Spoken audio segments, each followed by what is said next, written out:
إن الحمد لله نحمده ونستعينه ونؤمن به ونتوكل عليه ونعوذ بالله من شرور أنفسنا ومن سيئات أعمالنا من يهده الله فلا مضل له ومن يضلل فلا هادي له ونشهد أن لا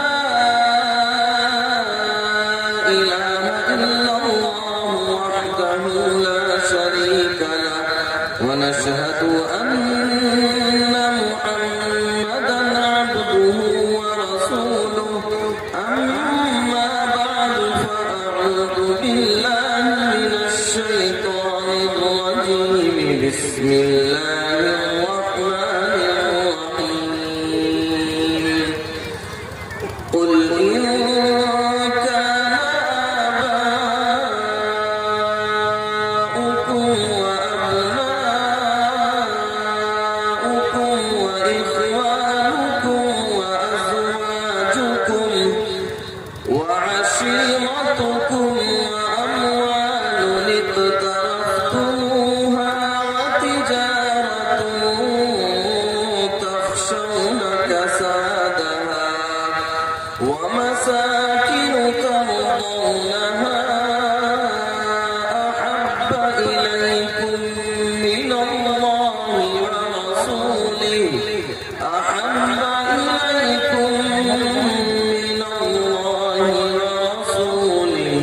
وجهاد في سبيله فتربصوا حتى يأتي الله بأمره وقال الله تبارك وتعالى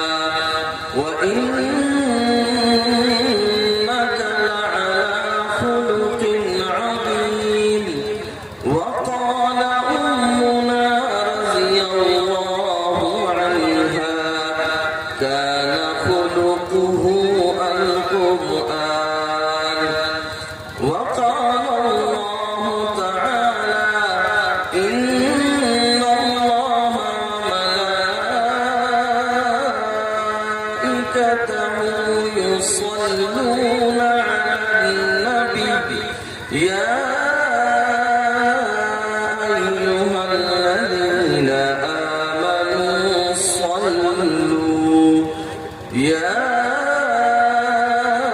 أيها الذين آمنوا صلوا عليه وسلموا تسليما اللهم صل على محمد وعلى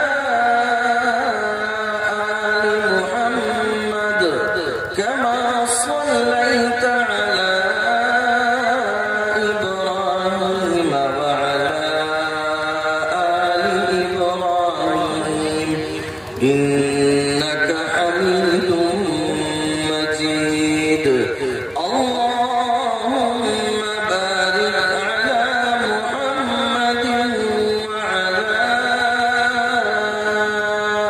آل محمد كما باركت على إبراهيم وعلى آل إبراهيم إنك حميد مجيد قاری صاحب کی خوبصورت نعت کے بعد میں چند لمحوں کے لیے آپ کے درمیان حاضر ہوا ہوں دعا فرمائے اللہ تعالیٰ ہمیں صحیح بات کہنے کی اور کہی ہوئی باتوں پر عمل کی توفیق عطا فرمائے آپ خوش قسمت ہیں کہ ایک ایسی مجلس کا آپ حصہ ہیں جس کی نسبت آقائے دو جہاں تاجدار بطحہ احمد مجتبیٰ محمد مصطفیٰ صلی اللہ علیہ وسلم سے جڑی ہوئی ہے آپ اپنے آپ پر فخر محسوس کیجئے آپ اپنی قسمت پر ناز کیجئے آپ اپنے آپ کو مبارکباد دیجئے کہ آپ اس مجلس میں بیٹھے ہیں جس میں سرور عالم صلی اللہ علیہ وسلم کا تذکرہ ہو رہا ہے یہ ہمارے اور آپ کے لیے خوش قسمتی کی بات ہے، اور اس سے بڑھ کر خوش قسمتی ان لوگوں کے لیے ہے جنہوں نے ہمارے اور آپ کے لیے یہ بزم سجائی، یہ محفل سجائی، یہ مجلس منعقد کی۔ اللہ تعالیٰ ان تمام نوجوانوں کو، ان تمام لوگوں کو جنہوں نے اس بزم کو سجانے کے لیے، اس محفل کو زینت بخشنے کے لیے اور اس مجلس کو منعقد کرنے کے لیے بے پناہ قربانیاں دی، اللہ تعالیٰ تمام کی محنتوں کو قبول فرمائے۔ جناب محمد رسول اللہ صلی اللہ علیہ وسلم کے ہاتھوں سے جامع کوثر نصیب فرمائے، اور جنت الفردوس میں آپ کا قرب اور نزدیکی نصیب فرمائے۔ خاص طور پر مبارکباد کے مستحق ہیں، اور دل سے ڈھیر ساری دعائیں ہیں، اور دل کی اتھاہ گہرائیوں سے مبارکباد ہے جناب شہاب الدین پردھان صاحب کے لیے، جناب فرید الدین پردھان صاحب کے لیے، جناب نفیس بھائی برساتی کے لیے، اسی طرح توفیق بھائی بلو کے لیے جنہوں نے بڑھ چڑھ کر حصہ لیا۔ اللہ تعالیٰ ان کی قربانیوں کو قبول فرمائے، ان کی نسلوں میں اللہ تعالیٰ دین کے جھنڈوں کو اٹھانے والے افراد کو پیدا فرمائے۔ اللہ تعالیٰ ان کی نسلوں کو قبول فرمائے، قیامت تک یہ دین رہے گا۔ اللہ تعالیٰ ان کی نسلوں کو قیامت تک کے لیے دین کی خدمت کے لیے قبول فرمائے۔ اللہ کے محبوب حضرت محمد مصطفیٰ صلی اللہ علیہ وسلم ایک دن حجرہ شریفہ سے نکل کر آئے۔ جب آپ مسجد میں آئے، آپ جا رہے تھے نماز پڑھانے کے لیے، ایک صاحب نے کہا کہ اللہ کے نبی متی قیام الساعہ، قیامت کب آئے گا؟ بظاہر سوال کا کوئی موقع نہیں ہے، آپ جا رہے ہیں نماز کے لیے، سوال یہ ہے کہ قیامت کب آئے گا۔ سوال یہ نہیں ہے کہ نماز میں کتنے فرض ہیں، وضو کن چیزوں سے ٹوٹ جاتا ہے، نماز میں کون سی چیزیں فرض ہیں، کون سی واجب ہے، کون سی مکروہ ہے، کون سی ناپسندیدہ ہے۔ سوال یہ ہے کہ قیامت کب آئے گا۔ اللہ کے رسول صلی اللہ علیہ وسلم نے کوئی جواب نہیں دیا، آپ آگے بڑھ گئے۔ جب آپ نماز سے فارغ ہوئے تو آپ نے پوچھا این السائل قیام الساعہ، جو صاحب قیامت کے بارے میں سوال کر رہے تھے وہ ہے کہاں؟ انہوں نے کہا کہ اللہ کے نبی میں نے پوچھا تھا قیامت کب آئے گی۔ اللہ کے رسول صلی اللہ علیہ وسلم نے ایک چبھتا ہوا سوال کیا۔ نوجوانوں یہ سوال سنیے، دیکھیے میں آپ کو بتاتا چلوں کہ کسی بھی قوم کی قسمت نوجوانوں کے ہاتھ میں ہوتی ہے۔ قوم کا دھارا، قوم کا رویہ نوجوان بدلتے ہیں، اور سماج میں انقلاب نوجوانوں کے ہاتھوں برپا ہوتا ہے۔ جب آدمی بوڑھا ہو جاتا ہے تو اس کی اولاد ہیں، اس کے پوتے ہیں، اس کی پوتیاں ہیں، اس کے نواسے ہیں، زندگی کے جنجال ہے جس میں وہ پھنس جاتا ہے۔ نوجوان کے سامنے ایک جذبہ ہوتا ہے، جب وہ ٹھان لیتا ہے تو پھر اس قوم کی تقدیر بدل جاتی ہے، قوم کی قسمت کے فیصلے ہو جایا کرتے ہیں۔ اس لیے میں اپنے نوجوان دوستوں سے خاص طور پر یہ گزارش کروں گا کہ تھوڑی دیر آپ تشریف رکھیں، انشاءاللہ اللہ تعالیٰ جو ہے وہ ہمارے اور آپ کے کام کی بات کہلوائے گا، یہ اللہ تعالیٰ سے امید ہے اور دعا بھی ہے۔ بہرحال آپ صلی اللہ علیہ وسلم نے ان سے پوچھا کہ یہ جو آپ قیامت کے بارے میں سوال کر رہے ہیں، ما اعددت لہا، قیامت کی تیاری تم نے کیا کی ہے؟ یہی سوال وہاں بنتا بھی تھا کہ قیامت جب آنی ہے آ جائے گی، یہ بتائیے کہ قیامت کی تیاری کیا ہے۔ انہوں نے جو جواب دیا مسلمانوں میں وہ جواب سنانا چاہتا ہوں۔ انہوں نے جواب دیا، اللہ کے نبی میرے نامہ اعمال میں بہت سارے نمازیں نہیں ہیں، اللہ کے نبی میں بہت سارے روزوں کا مالک نہیں ہوں، اللہ کے نبی صلی اللہ علیہ وسلم میرے نامہ اعمال میں بہت ساری نیکیاں بھی نہیں ہیں، الا انی احب اللہ ورسولہ، لیکن میرے پاس ایک دولت ہے، اللہ کے نبی اس دولت کی بنیاد پر مجھے امید ہے کہ اللہ مجھے معاف فرما دے گا۔ وہ دولت یہ ہے کہ میں اللہ سے، اس کے رسول سے بے پناہ محبت کرتا ہوں۔ اللہ کے رسول صلی اللہ علیہ وسلم نے فرمایا، المرء مع من احب وانت مع من احببت، سنو آدمی جس سے محبت کرتا ہے قیامت میں اسی کے ساتھ اٹھایا جائے گا، تمہیں جس سے محبت ہے قیامت میں تم انہی کے ساتھ اٹھائے جاؤ گے۔ اس روایت کے راوی ہیں حضرت انس رضی اللہ عنہ، فرماتے ہیں ہیں ما فرح المسلمون بعد اسلامهم فرحهم بهذا، ایمان لانے کے بعد مسلمانوں کو جتنی خوشی اس بات سے ہوئی کسی اور بات سے اتنی خوشی نہیں ہوئی۔ پھر حضرت انس کہنے لگے مجھے ابو بکر، عمر، عثمان و علی سے محبت ہے، میرا حشر انہی کے ساتھ ہوگا۔ ہم کہہ سکتے ہیں کہ ہمیں نبی سے محبت ہے، اصحاب نبی سے محبت ہے، اہل بیت نبی سے محبت ہے، ہمیں آل رسول سے محبت ہے، ہمیں بزرگان دین سے محبت ہے، ہمیں اولیاء اللہ سے محبت ہے، ہمیں پیران پیر سے محبت ہے، ہمیں اجبیر والے خواجہ سے محبت ہے۔ انشاءاللہ ہمارا بھی حشر انہی کے ساتھ ہوگا، ہم بھی انہی کے ساتھ اٹھائے جائیں گے۔ اس کا مطلب یہ نہیں کہ ہم اعمال کرنا چھوڑ دیں، نہیں، اعمال کرتے رہیں۔ اگر کچھ کمزوری ہو جائے گی تو اللہ تعالیٰ کہے گا اس کے دل میں محبت رسول ہے، اس کے دل میں اہل بیت کی عظمت ہے، جانے دو، انہی کے ساتھ لگا دو، انہی کے قدموں میں ڈال دو۔ تو ہمارا اور آپ کا بیٹھنا یہ انہی کی محبت کی نسبت پر ہے، اس لیے ہم اور آپ یقین رکھیں کہ انشاءاللہ ہمارا حشر انہی کے ساتھ ہوگا۔ ہماری خوش قسمتی ہے کہ ہم نے جناب محمد رسول اللہ صلی اللہ علیہ وسلم کو اپنا پیغمبر مانا ہے۔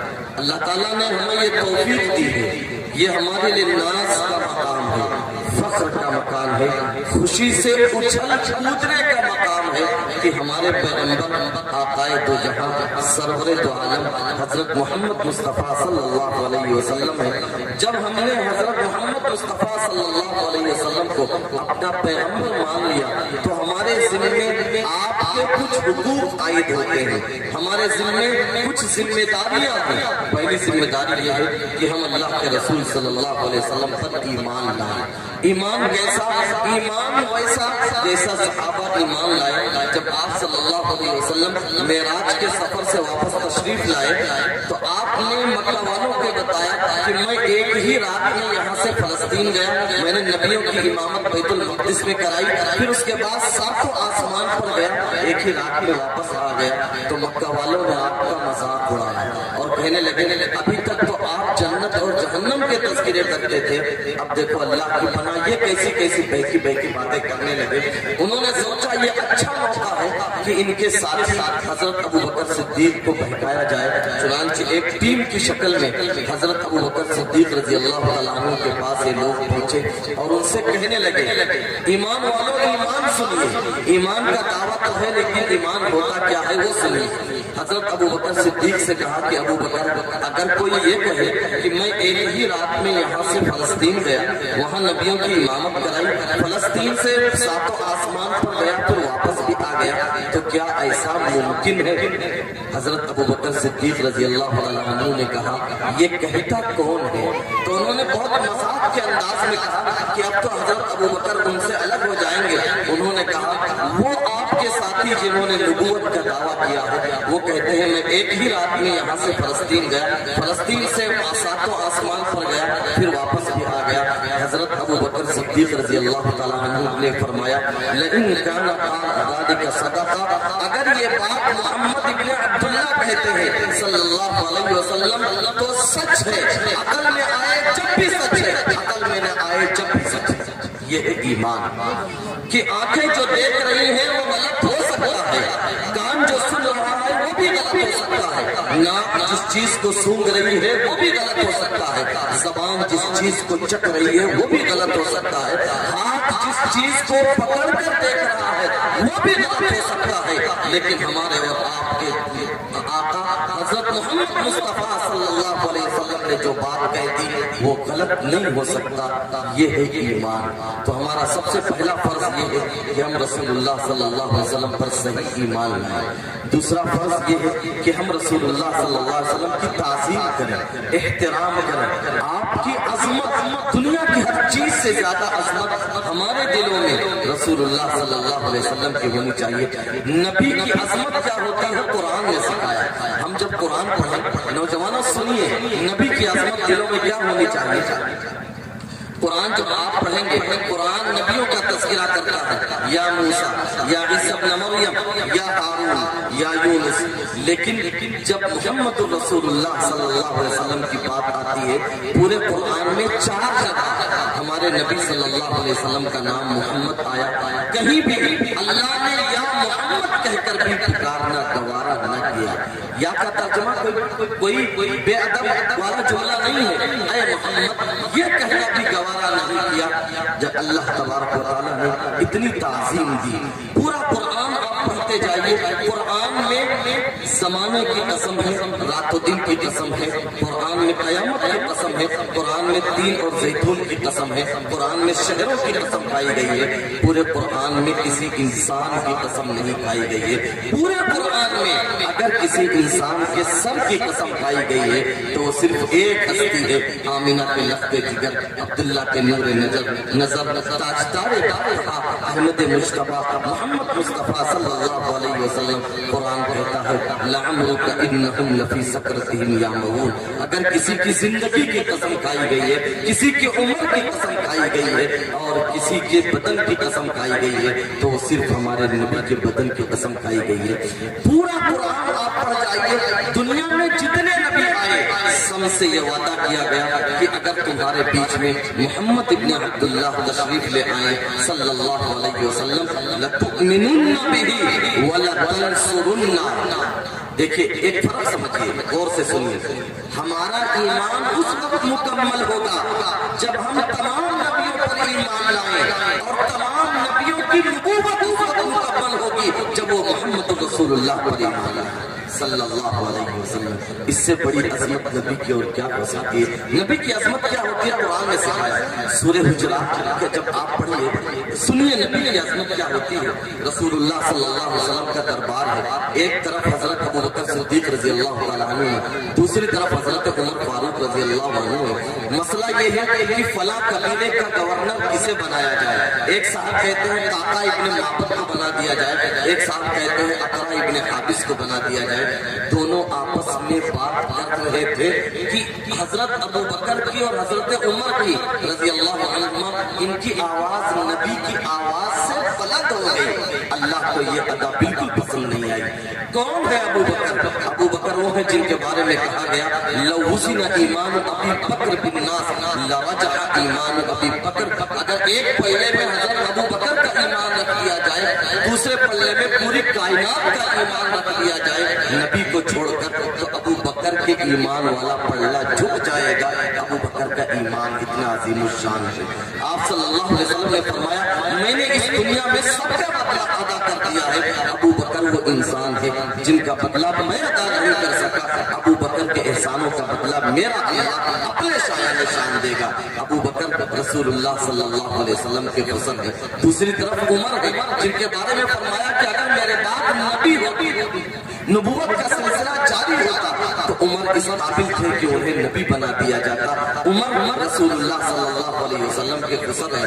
عمر وہ ہے کہ جب گھر سے گزرتے ہیں شیطان بھی اپنا رخ وہاں سے پھیر لیتا ہے, شیطان بھی بھاگ جاتا ہے کہ عمر کی موجودگی میں میری ہمت, اگر میں عمر کو دیکھوں گا تو میں جل جاؤں گا, عمر مجھے مار دیں گے.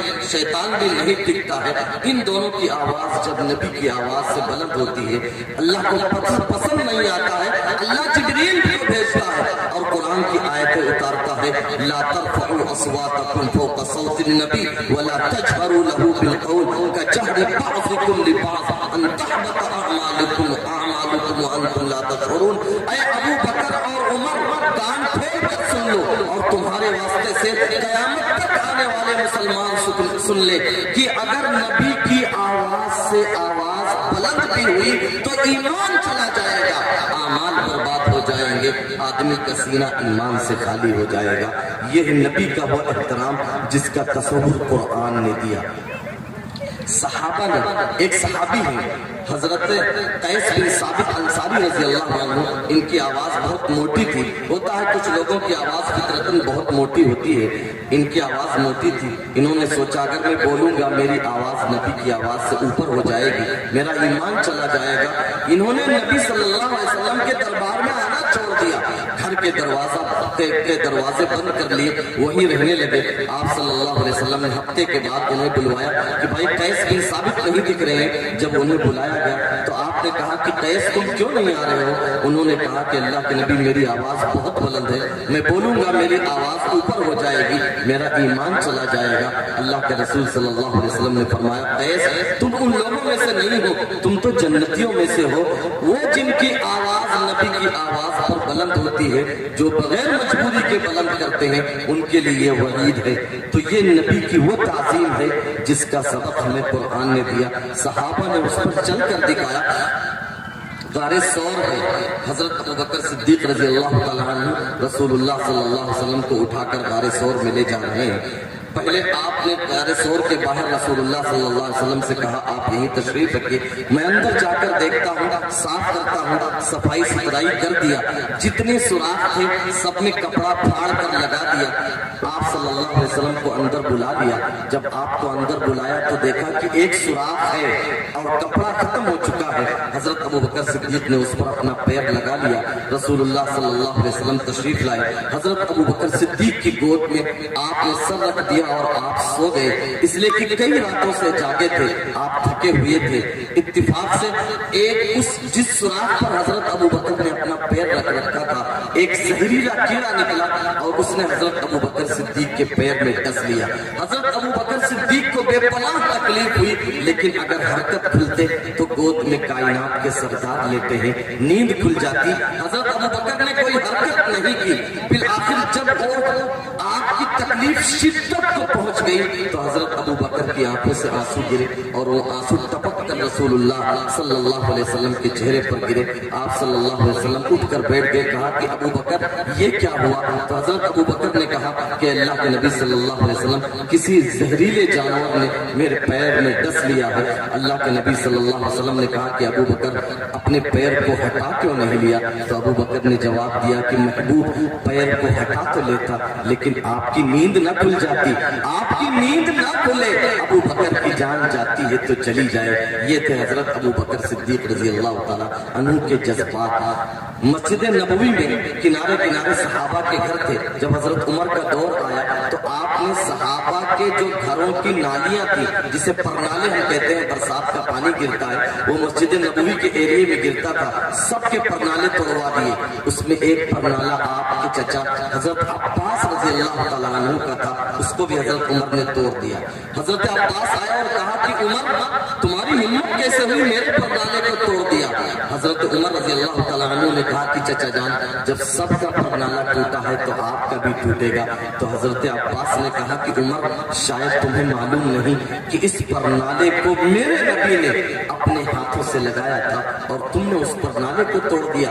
حضرت عمر کی عظمت دیکھیے، وہ عمر جو 15 آزاد ملکوں کا حکمراں ہے، وہ عمر کہ اب مدینے میں عمر جو چاہے گا تیسرا کا فیصلہ وہ ہوگا۔ حضرت عمر جھک گئے، حضرت عباس سے کہا کہ چچا جان میری پیٹھ پر قدم پیر رکھو، میرے کندھے پر چڑھ کر اس پرنالے کو لگا دو، اور پھر اپنے آپ کو مخاطب کر کے کہنے لگے کہ عمر تیری ہمت کیسے ہوئی کہ جس پرنالے کو میرے نبی نے اپنے ہاتھوں سے لگایا تھا تو نے اسے اپنے ہاتھوں سے توڑ دیا۔ یہ ہے نبی کا احترام۔ حضرت عثمان غنی رضی اللہ تعالیٰ عنہ جنہیں ذی-النورین کہا جاتا ہے، ہمارے نبی کی 2 صاحبزادیاں حضرت عثمان کے نکاح میں تھیں۔ حضرت عثمان غنی کہتے ہیں، علامہ جلال الدین سیوطی نے تاریخ الخلفاء میں لکھا ہے کہ ایمان لانے کے بعد حضرت عثمان نے موت کبھی اپنا داہنا ہاتھ اپنی شرمگاہ پر نہیں لگایا۔ وہ کہا کرتے تھے میں نے ان ہاتھوں سے نبی کے ہاتھ پر بیعت کی ہے، میرا ایمان گوارا نہیں کرتا ہے کہ میں اپنے اس ہاتھ کو اپنی شرمگاہ پر لگا دوں۔ صلح حدیبیہ کا موقع ہے، لکھا جا رہا ہے، صلح لکھنے والے حضرت علی ہیں۔ حضرت رسول اللہ صلی اللہ علیہ وسلم کہتے ہیں کہ علی لکھو ھذا ما قضى علیہ محمد رسول اللہ، یہ وہ فیصلہ ہے جس پر معاہدہ اور دستخط کر رہے ہیں محمد رسول اللہ صلی اللہ علیہ وسلم۔ سہیل بن عمرو بول پڑا کہ اگر ہم آپ کو رسول مان لیں تو ہماری لڑائی کیا ہے؟ لڑائی تو یہی ہے کہ ہم آپ کو رسول نہیں مان رہے ہیں، اس لیے محمد کے آگے سے رسول اللہ کاٹ دو صلی اللہ علیہ وسلم۔ آپ صلی اللہ علیہ وسلم نے کہا کہ سہیل تم مانو یا نہ مانو میں اللہ کا رسول ہوں۔ پھر آپ نے حضرت علی سے کہا کہ علی وہ جو میرے نام کے آگے رسول اللہ لکھا ہے اسے کاٹ دو۔ حضرت علی نے جواب دیا کہ اللہ کے نبی لا امحوک ابدا، اے اللہ کے نبی یہ ہاتھ کٹ تو سکتے چاہتے ہیں، لیکن علی نے جب ایک بار رسول اللہ لکھ دیا تو اب علی کے ہاتھ اس کو مٹا نہیں سکتے ہیں۔ آپ صلی اللہ علیہ وسلم نے کہا کہ علی بتاؤ کہاں لکھا ہے؟ پھر حضرت علی نے بتایا تو آپ نے اپنے ہاتھوں سے مٹا کر محمد ابن عبداللہ لکھا۔ اسی صلح حدیبیہ کے موقع پر آپ صلی اللہ علیہ وسلم کے پاس کھڑے ہیں حضرت مغیرہ ابن شعبہ تلوار لے کر، ان کے سگے چچا آئے ہیں عروہ ابن مسعود ثقفی بات چیت کرنے کے لیے۔ بات کرتے کرتے عروہ نے ایک بار نبی کی داڑھی میں ہاتھ لگایا، دوسری بار نبی کی داڑھی میں ہاتھ لگایا، جب تیسری بار بھی داڑھی میں ہاتھ لگا دیا، عروہ ابھی ایمان نہیں لائے تھے تو ان کے بھتیجے نے تلوار سے اپنے چچا کے ہاتھ پر مارا اور کہا اخر یدک عن لحیۃ رسول اللہ، او چچا اپنے ہاتھ کو پیچھے کھینچ لے، یہ نبی کی داڑھی ہے توحید والی، تیرا ہاتھ ابھی شرک میں ملوث ہے، میرے نبی تک اگر دوبارہ تیرا ہاتھ پھر بڑھا تو یہ تیرا بھتیجا چچا کا ہاتھ کاٹ لے گا، اس لیے کہ یہ نبی کی داڑھی ہے جو سراپا توحید ہے، تو ابھی شرک میں ملوث ہے۔ یہ ہے نبی کی عظمت۔ حضرت نبی کی عظمت سنیے، ہماری اور آپ کی ماں حضرت ام حبیبہ رملہ بنت ابی سفیان، یہ ابی سفیان کی بیٹی ہے، انہوں نے حبشہ کی طرف ہجرت کی، پھر مدینہ منورہ تشریف لے آئی۔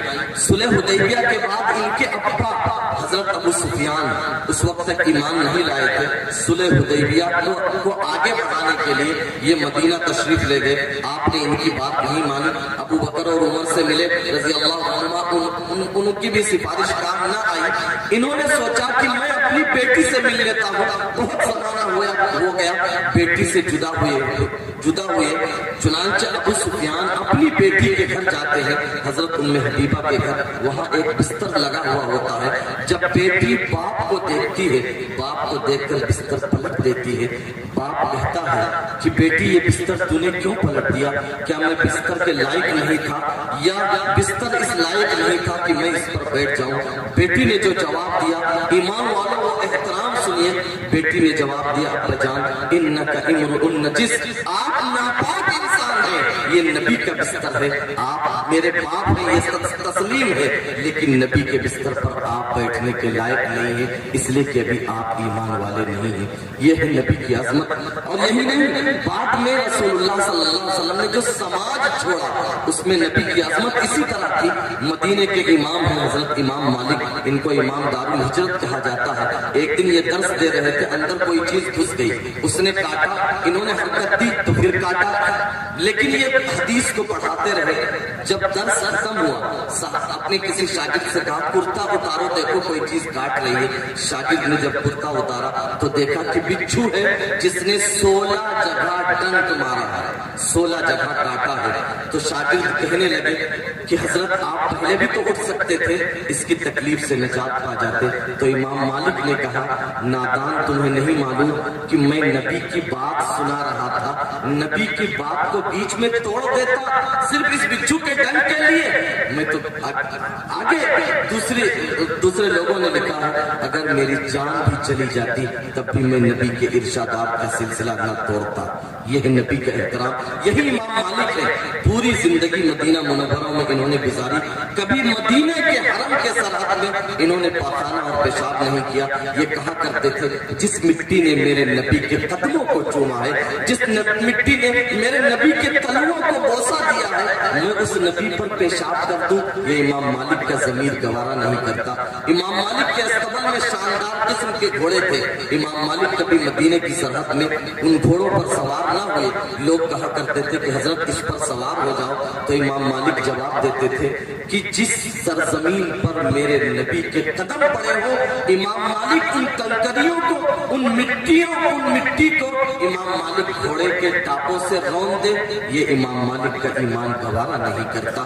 یہ تو بہت بڑے اللہ والے تھے، اس دنیا میں ایک آدمی کو بلند بنا دیا۔ سلطان محمود غزنوی، ان کا ایک درباری تھا جس کا نام تھا تاج الدین، جب وہ دربار میں آتا تھا تو سلطان محمود ان کو محمد کہہ کر پکارا کرتے تھے۔